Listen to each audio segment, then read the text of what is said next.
This week on the Salesforce Admins Podcast, if you've ever been wondering why you can't just copy and paste your old agents into the new version, this episode is for you. I'm joined by Josh Birk, who recently walked our admin relations team through what's really changing with Agent Builder and Agentforce, and more importantly, why it matters. We're going to unpack a little bit of hybrid reasoning, what determinism really means for admins, and how Agent Script gives you even more control without losing all of that magic. So with that, let's get Josh on the podcast. So Josh, welcome back to the podcast. Thanks for having me, Mike. Well, we know that a few people are vibing now because of the dulcet tones of Josh Birk. But you were, so in all honesty, you were in a team meeting last week and you were kind of updating the team on stuff that's coming out for new products and beta products. And the biggest thing that you always explain is like, so why is this important? Yeah. And of course, every now and then you end your little skit with, thanks for attending my TED Talk. Yeah. And I remember last week's meeting, I was like, oh man, that's a podcast. I need to do that because the way that you had explained what was new with Agent Builder and Agentforce, I was just like, oh, that totally makes sense to me. So this is where we're at, and this is what I was hoping we would talk about. Yeah, and I'll have to try because I kind of remember getting into a very weird, almost like conspiracy theory level stream of consciousness. Oh, okay. It didn't feel that way. But good. That's. I think that's years of experience of thinking in streams of consciousnesses. Whatever the plural of that is. So yeah. So I think, to kind of recap a little bit. So there were two things that I think are kind of important to consider about the new Agent Builder. One is what we mean by hybrid reasoning and what we mean by, determinism. And then the second thing is, where does Agent Script fit into that, right? So the question we were kind of tackling was, why didn't we just go back and revise the old builder? Like, why can't we just iterate on it? Right. Why are we starting completely new? And I think you even said, not to interrupt you, but to interrupt you, why can't I just move my stuff over? Why do I have to rebuild it? And why can't I just move my stuff over? Why isn't it just copy and paste? Right. And Agent Script is part of that. So the original engine wasn't hybrid, is I think the easiest way to put it. So this came with a conversation with product management where I was trying to describe the differences between the old builder and the new builder. And they're like, well, it's nothing, the old builder wasn't doing anything wrong so much as that the new builder's doing something more. And what the new builder's doing that is more is it when we say hybrid, when we think of AI, we think of AI being, autonomous, making its own decisions. So we had the Atlas reasoning engine that's like, oh, Mike is looking to find a description on a certain account. I'm going to take these actions. I'm going to put them together into a plan, and then I'm going to try to make that work. What we didn't have was the human in the loop portion of that. And where Agent Script really comes into play is it allows users to basically be like, in this scenario, I want you to behave like this. Right. Mm-hmm. So that's when we say hybrid, we mean, we're letting the engine kind of do its own magic, but then we're also applying almost, I don't want to say flow because that's such a loaded term for its Salesforce community. Yeah. But let's go to the name, right? A script, right? A script that a human can actually control personality, control tone, control behavior. When you see this, do this. When you need to call a human. So kind of giving this very human-friendly dialogue that you can then apply to the agent. And so that's how we provide more determinism. So the reason you can't just copy and paste your old agent into the new agent is the old agent doesn't have that connection to Agent Script. And so it's literally missing a piece of the puzzle to run the engine kind of thing. Right. No, I think, hearing you explain it, sometimes, at least as an admin, I was always like, oh, so they just came out with another version because, they had to stick like another layer of something on, or, like a car analogy, they changed the fuzzy dice, right? Mm-hmm. But this is no. We're really moving from this version, which ran a certain way, to an even better version. Yeah. And that's the part that I feel like, because you brought up flow, I feel like we've been through this with flow. Yeah. Right. Like we got Totally. like a business management process is what it used to be called. Yeah. And then, then that thing went through iterations, and then we found a different engine to run it on. And then we had Process Builder for a while. And then now we have the new flow.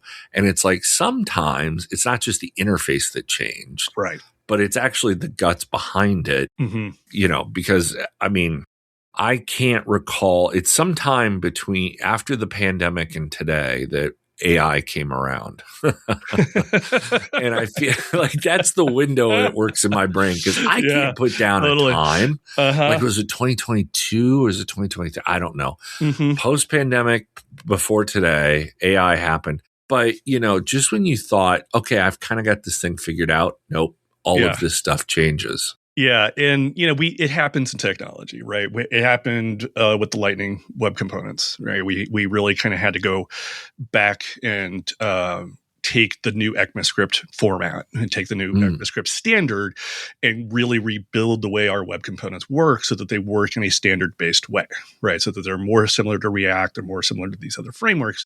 And there wasn't really a way to go back to Aura, now it's called, and just be like, hey, Aura, be more standards based, right? Because Aura was effectively it was pre-standards is the easiest way to put it. So this happens, right?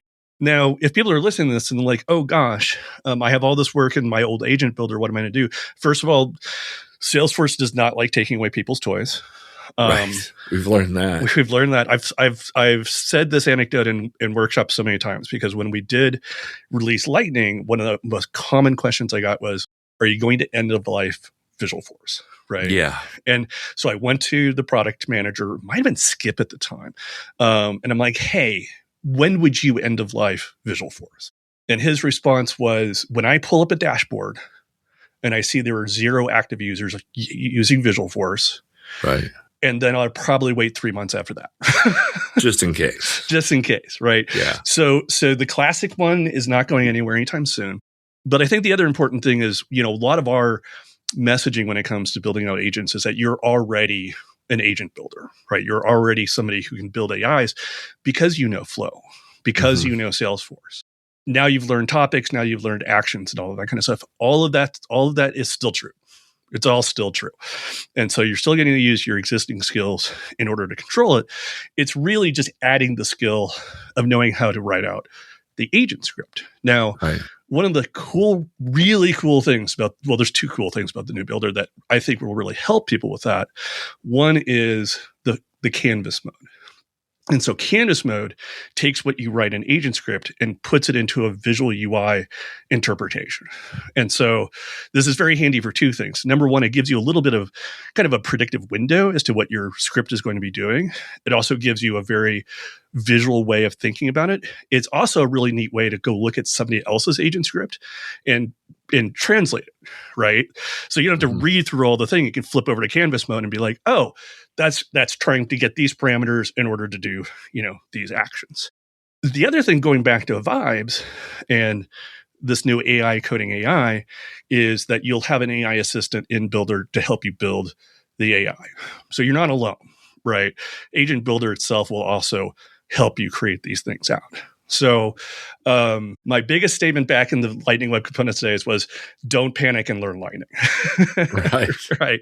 And now it's don't panic and learn AgentScript, and you're going to build out some really powerful solutions. Well, and I think back to, I was chatting with Jennifer today too, and just the way that we started using AI. And I remember, not that long ago, doing workshops and saying, okay, you need to tell the AI your role, its role, and then what you want it to do and what it can do and what it can't do. Yeah. And, for everything, like whatever model you were using, I remember like writing prompts a certain way. Yeah. And I feel like for this and with Agentforce, especially for admins, it's not, this is the least set it and forget it kind of thing. Yeah. Because you can always go back and make it better. And tweak it. Yeah. And tweak it in yeah, exactly. And very small corners too. Small corners that make a huge difference because like with Flow, I mean, half the time I'm just excited that I got it to do what I needed it to do. And then I look at what Jennifer built and I feel like I'm over here rubbing two sticks together. But with Flow, that's your goal, right? Like you just want that, okay, boom, it's done. But with agents, people are interacting with them. They're asking them questions. I can make this so much better, and I can make this better. Here's the clue when people stop using them, right? To your point of when you would replace Visualforce. Well, if you're looking at your Agentforce dashboard and seeing, hey, your users aren't using it, well, now might be a time to like, well, let's switch over. Let's round some edges. Let's change some things. And I would say this is like an every 2 weeks kind of thing, which sounds crazy, but the amount at which you're going to find feedback from your users, and the amount of rounding of edges, I worked myself into an English problem here. It's going to be like you're going to find like a star, and then it's going to look like a ribbon of rounded edges that you have to work on because as you use that new builder, now your users are happier and being more proficient. And I think like even today, when Jennifer and I were talking, we were talking about building gems in Gemini. And I said, one thing that I do is I'll actually have another window open and ask it to refine my instructions in Gemini. Because the way that I write the instructions works for me, but maybe not for it. And it can refine it.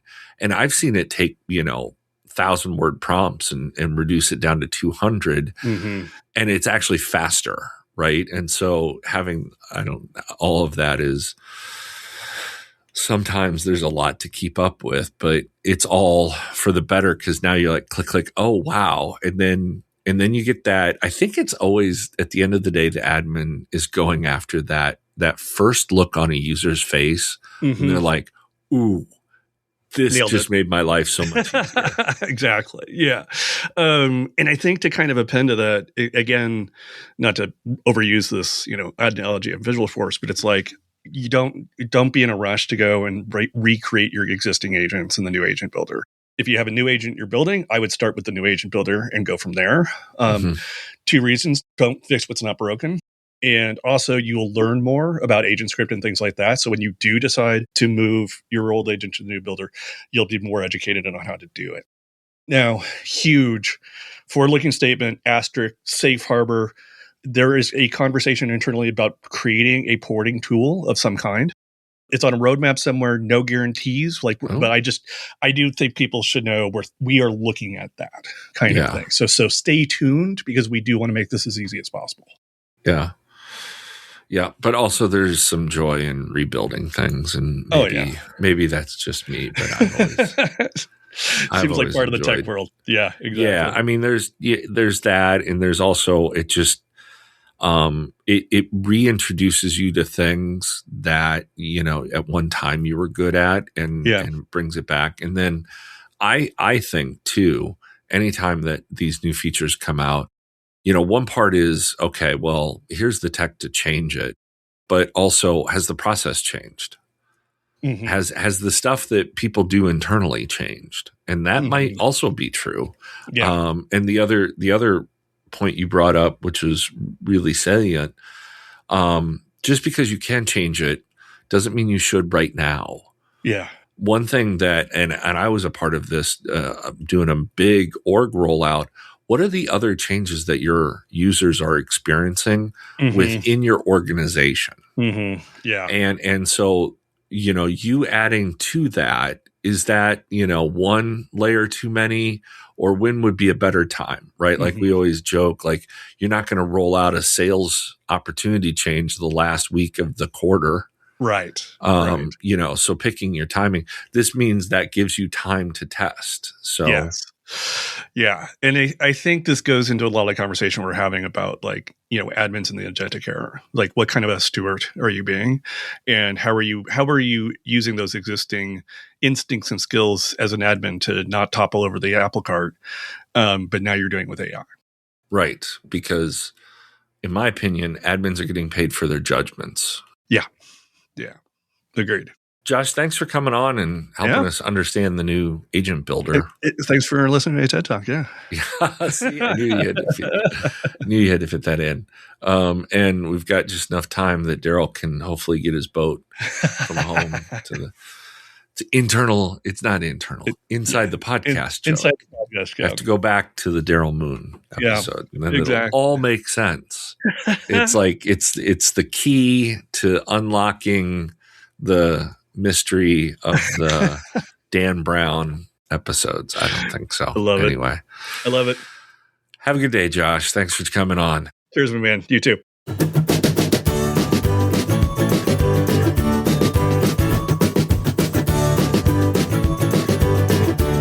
Huge thanks to Josh for coming on very impromptu and turning what could have been, I think, a little confusing of an update into something that actually makes sense. New engine, new script layer, AI, helping you build AI.